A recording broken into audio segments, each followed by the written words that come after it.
Chers participants, bonjour. Je suis Madame Ayachim Saouda, chercheure au niveau du CRTSE. Je vous représente aujourd'hui ma communication intitulée « Les propriétés structurales et optiques des couches minces d'oxyde de zinc dopées au fer préparées par la méthode Sol-Gel Spin Coating ». Notre présentation est comme suit. Nous commençons par l'explication de procédures et de conditions d'élaboration. Ensuite, nous présentons les principaux résultats obtenus du centre de recherche et nous terminerons notre présentation par une conclusion générale. Pour préparer notre échantillon, nous avons opté pour la méthode Sol-Gel, dont le principe est le suivant. Une solution à base de précurseurs en phase liquide se transforme en phase solide par un ensemble de réactions chimiques qui sont l'hydrolyse et la condensation. Dans la réalisation des couches minces par voie Sol-Gel, on peut distinguer 3 étapes. La première étape est la préparation de la solution et pour la préparer, on a dissolvé notre précurseur de l'acétate de zinc dans le métallone sous agitation magnétique. Puis, on a rajouté le stabiliseur et le dépôt de fer. La deuxième étape est les dépôts de couches minces.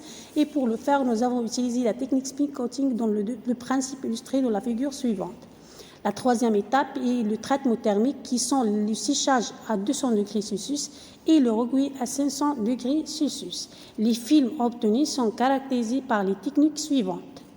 Les spectres de DRX montrent que les couches élaborées ont une structure hexagonale Rorschach avec une orientation préférentielle selon la direction 002. On constate l'absence de pics liés au fer aux 6 oxydes.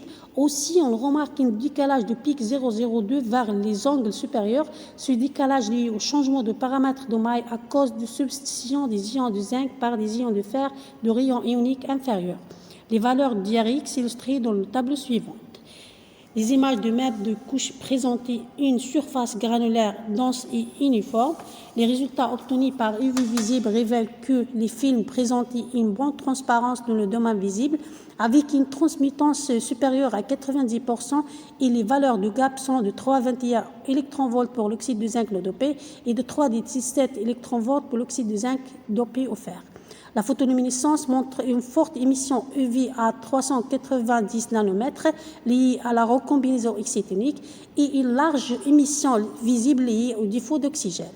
Les spectres ATR présentent une bande à 454 cm-1 attribuée aux vibrations du tirant d'oxyde de zinc qui confirme par les spectres Raman qui contient les deux modes E de bas et de haut qui associent au mouvement des atomes de zinc et d'oxygène respectivement.